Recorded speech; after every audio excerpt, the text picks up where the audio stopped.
Wapendwa taifa la Mungu, tumsifu Yesu Kristo. Mungu ni mwema kila wakati. Ndugu zangu wapendwa katika Kristo, tuko mwaka wa jubilei kuu ambayo tunaongozwa na kauli mbiu maujaji wa matumaini au maujaji katika matumaini. Tunapoongozwa na mbiu hiyo, kauli mbiu hiyo, katika Dominika hii ya 4 ya mwaka C wa kanisa, tunaadhimisha Dominika ya mchungaji mwema. Ni Yesu Kristo mwenyewe anajitambulisha kwetu tunaposoma Injili ya Yohane sura ya 10. Leo tumesikia katika sehemu ya Injili ya Yohane sura ya 10 aya ya 27 mpaka 30, kimwelezea sifa za mchungaji mwema. Na ni siku maalum vile vile ya kuombea miito. Na yote haya, mchungaji mwema na kuombea miito, vinaenda pamoja. Na vyote hivi vinatualika sisi sote kwamba kwa kumfuata Yesu Kristo tuwe wachungaji wema, kila mmoja katika nafasi yake. Kila mmoja katika nafasi yake awe mchungaji mwema. Mchungaji mwema yupoje? Huyo ambaye analea miito, yule ambaye anawafanya watoto wa Mungu wapambanue miito yao, waweze kumfuata. Kwanza sisi wenyewe tuko katika wito mkubwa kuliko yote. Tumeitwa kuwa watakatifu.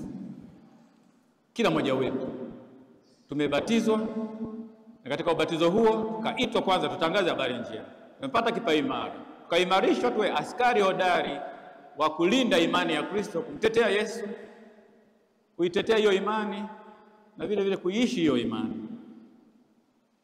Tuwe maaskari hodari, lakini bado tunaendelea kulishwa, tunaendelea kuimarishwa, tunaendelea kutakatifuzwa katika maisha yetu.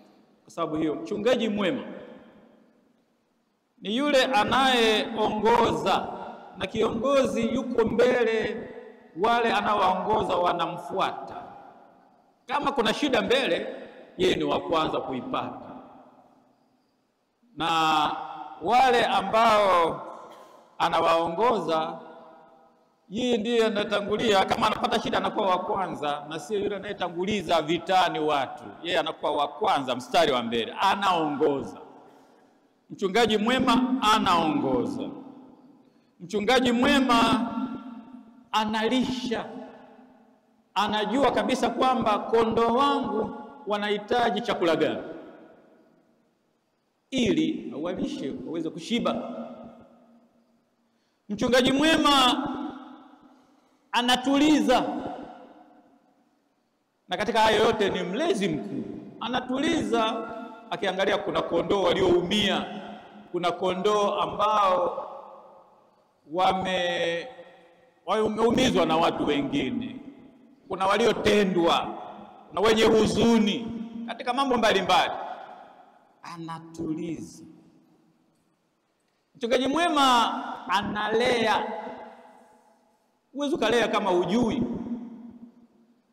Na kwa sababu hiyo Yesu Kristo anatulea sisi katika habari njema ya ufalme wa mbinguni, tuishi navyotupasa kama watoto wa Mungu. Na anatuachia kazi hiyo, kila mmoja katika familia, katika nafasi yake, kulea katika imani. Na ndio maana kwa upande wetu lazima tuifahamu vizuri imani yetu. Lazima tuifahamu vizuri imani yetu inayoendana na maadili yetu kama Wakatoliki. Katika hili kuna watu wengine wanachukua kirahisi. Tunapokutana na wenzetu, tunapochanganyika na imani zingine, tunasema wote tunamwamini Mungu mmoja. Si Mungu yule yule. Tunarahisisha, si Mungu yule yule. Lakini sasa unaposema si Mungu yule yule, hujajiuliza kwa nini wewe ni Mkatoliki, na kwa nini yule anaitwa jina lile, na kwa nini yule mwingine anaitwa jina lingine. Kwa nini? Na kwa sababu hiyo, kama ninalea Hata kama nina watoto wangu hawa, wawe ni mabinti, wawe ni wavulana fulani, hao nilio nao ni watoto wangu, ni wale wajue. Na hata wanapopambanua miito yao kwamba huyu anapenda ndoa, si kila mmoja anaweza kama mchumba. Neno mchumba ni takatifu. Lazima niangalie. Si swala la kuangalia pesa, si swala la kuangalia yale ambayo yananifurahisha mimi. Hata katika watoto wanaozaliwa, watoto wetu, kwa sababu tunajua tunaanza kulea watoto wetu wakiwa tumbaoni mwa mama. Wanapozaliwa tunawapa jina, lakini jina linalea. Jina hili linaumba. Unapomwita mtoto matatizo, atakuwa matatizo kweli kweli katika maisha yake. Ukimwita tabu, ukimwita sikujua, hakujua nini, ukimwita vumilia, ni majina gani hayo ambayo yaumba? Kwa hiyo tunalea.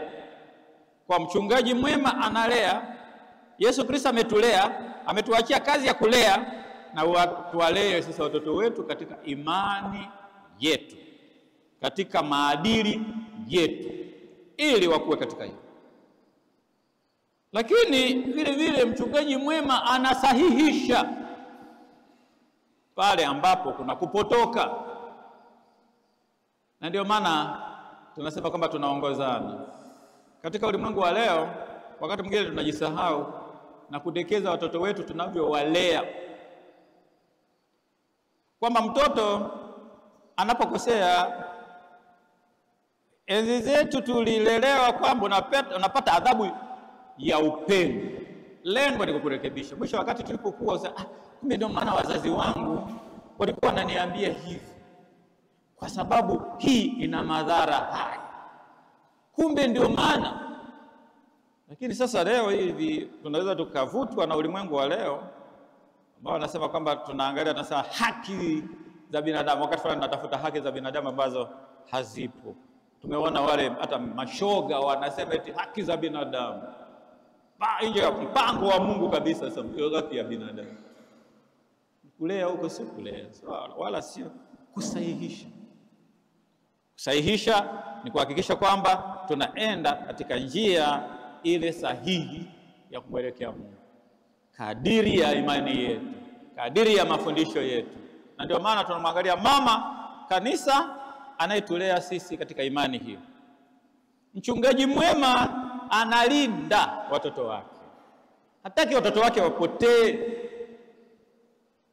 wapotee katika ulimwengu huu ambao ni geugeu, ambao kizubaa unakwenda kweli kweli, na unaweza usijue hata cha kufanya. Na ndio maana nasema kwamba kulinda, leo hii tunahamasisha kabisa tulinde watoto wetu dhidi ya mashambulio mbalimbali katika ulimwengu wa leo. Tusiwe bize sana tukasahau familia zetu, na tusiwatafutie watoto wetu cha kufanya kwamba sasa saa hizi wewe utaoa, wewe utaolewa na fulani, wewe utafanya. Tuwasaidie wapambanue miito yao, ili Mungu anavyowaita waweze kuitika kadiri ya wito ule ambao wanawaita. Na ndio maana tunapoambia miito mitakatifu ni mambo muhimu sana. Kama wazazi ambao tunalea watoto wetu katika imani Katoliki, kuwalea kadiri ya mafundisho ya imani Katoliki na maadili Katoliki, na kuwasaidia wapambanue miito yao, kusafiri nao katika mahangaiko yao ya maisha, ili waweze kuvuka salama. Tusiwaache tu tukafikiri tuko bize. Watoto wetu watutambue kisaikolojia. Waingereza wanasema waweze kubalance maisha yao. Watambue tabia ya baba, watambue tabia ya mama. Malezi si ya mama tu, malezi si ya baba tu, ni baba na mama. Na ndio maana mtoto anaanza kujifunza kwenye familia, mama, baba, kaka, dada, ndipo anapoenda shuleni anapata walezi wengine. Lakini malezi yale ya nyumbani muhimu sana, ndiyo yanayotufanya tujitambulishe sisi ni nani. Ndio maana katika Injili ya leo tunamuona anavyojieleza mchungaji mwema. Mchungaji mwema anajua kondoo wake, nao wanaisikia sauti yake. Anawajua kondoo wake, nao wanaisikia sauti yake. Ulimwengu wa leo una sauti nyingi.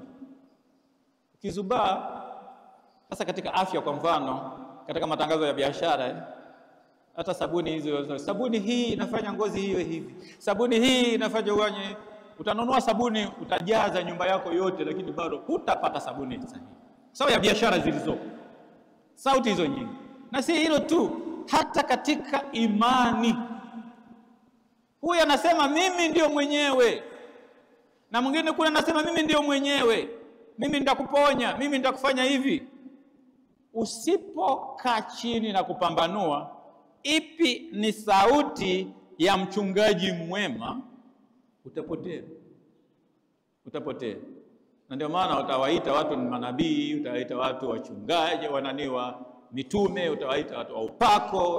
Utasahau kama wewe umepakwa na wewe mafuta, utajisahau kama wewe ni Mkristo.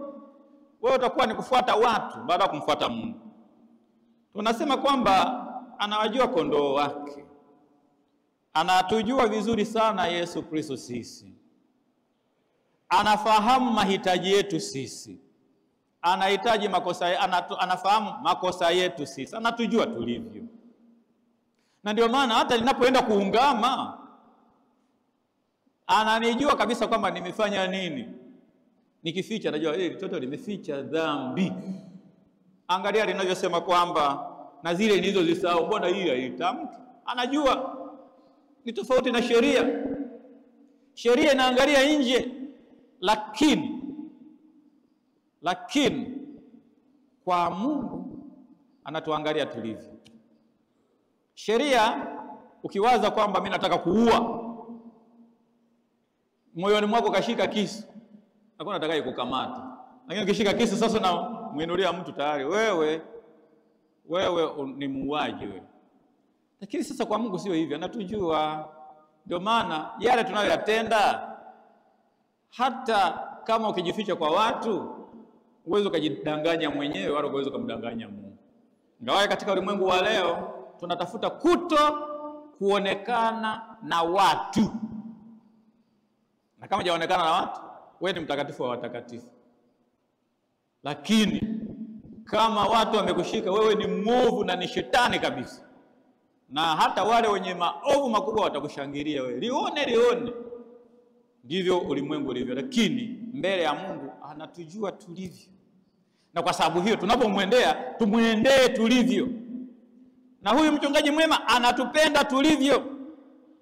Na udhaifu wetu wote, na makosa yetu yote, na anatutegemea sisi kurudisha upendo kwake kwa kulishika neno lake, kwa kufuata maagizo yake inavyotupasa kama watoto wa Mungu. Anaongea na sisi huyu mchungaji mwema. Tunaweza kusikia sauti yake. Tuko katika kelele nyingi, lakini anaongea na sisi. Anaongea na sisi katika maandiko matakatifu. Si wavivu kusoma maandiko matakatifu. Tunaongea na Mungu katika maandiko matakatifu. Anaongea na sisi katika mababa zetu wa kiroho wanaotuongoza. Anaongea na sisi, wale wanaosimamia yale ambayo ni mafundisho ya imani Katoliki, wanapotuongoza, wanapokemea. Anaongea na sisi kupitia marafiki zetu. Wakati mwingine tumeonywa na tukaambiwa kabisa, jamani, wewe unatukwaza. Mtu ambaye amesema tukukwaza, kwa sababu ya binadamu wa leo hapendi kusikia yale ambayo ni kinyume, anapenda kusikia sifa. Na kwa sababu hiyo rafiki akisema wewe unatukwaza, wewe una kiburi, una majivuno, huyo kutoka hapa anakuwa ni adui katika maisha yako. Na ni hatari ya mwanadamu wa leo.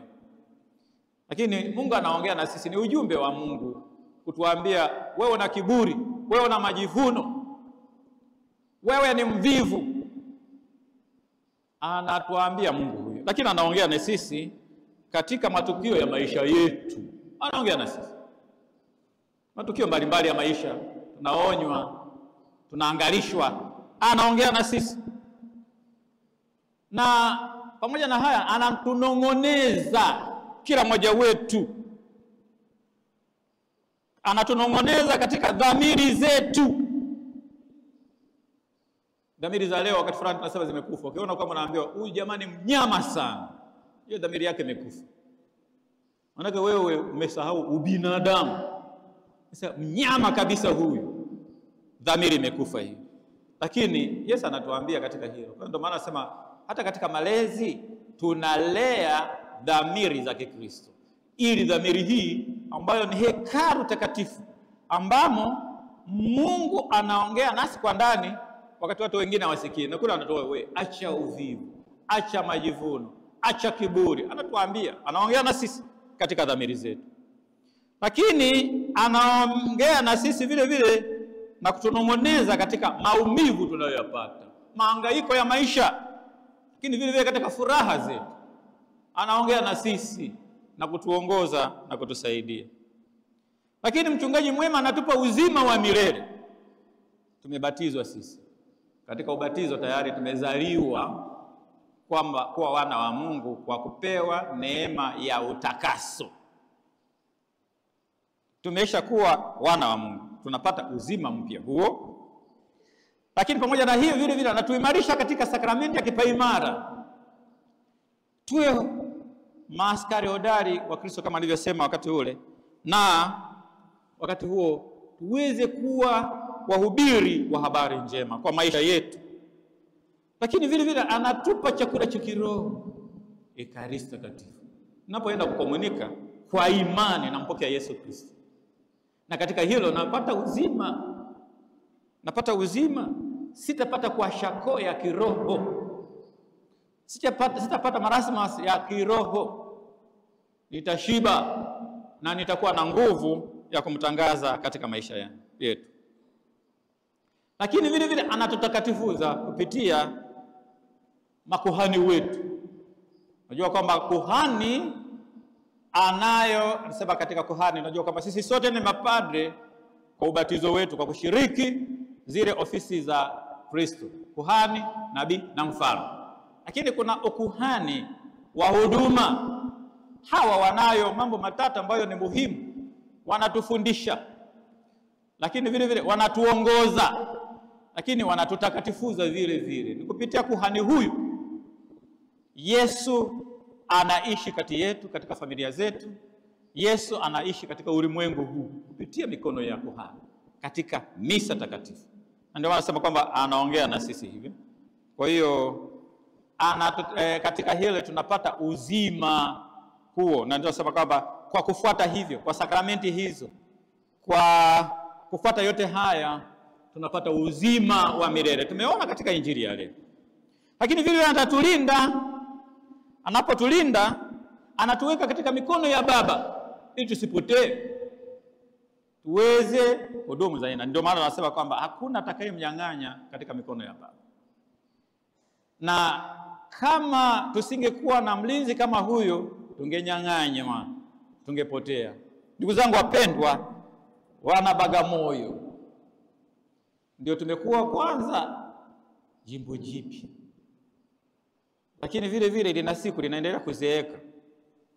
Lakini jinsi linavyoendelea kuzeeka, na sisi wenyewe tunahitaji kukua katika imani hii. Tutambue kwa upande mwingine ni jimbo jipya, kwa upande mwingine mlango wa imani. Kienda hivi utaona pale kabisa kwamba kwenye msalaba pale ndipo wa misionari walipoingilia kwa ajili ya kutangaza habari njema. Ukija huku pande huu utayaona makaburi, na ukisoma makaburi yale utaona wengine ni wachanga wadogo kabisa, miaka 20, miaka ngapi, lakini wamepoteza, wameondoka. Na kwa sababu hiyo tulipotangazwa na kuundwa na kuzinduliwa rasmi kuwa jimbo la Bagamoyo, jimbo jipya, tutambue hivyo kwamba ni wakongwe katika imani. Na kwa sababu hiyo tuonyeshe mfano. Na kwa namna pekee kanisa letu hili, kanisa la Moyo Safi wa Mama Bikira Maria, ndiyo kanisa kuu la kiaskofu, kanisa kuu la jimbo la Bagamoyo. Kwa sababu hiyo watu wote sasa wajifunze kwetu katika mambo yote, katika liturujia, katika kusali,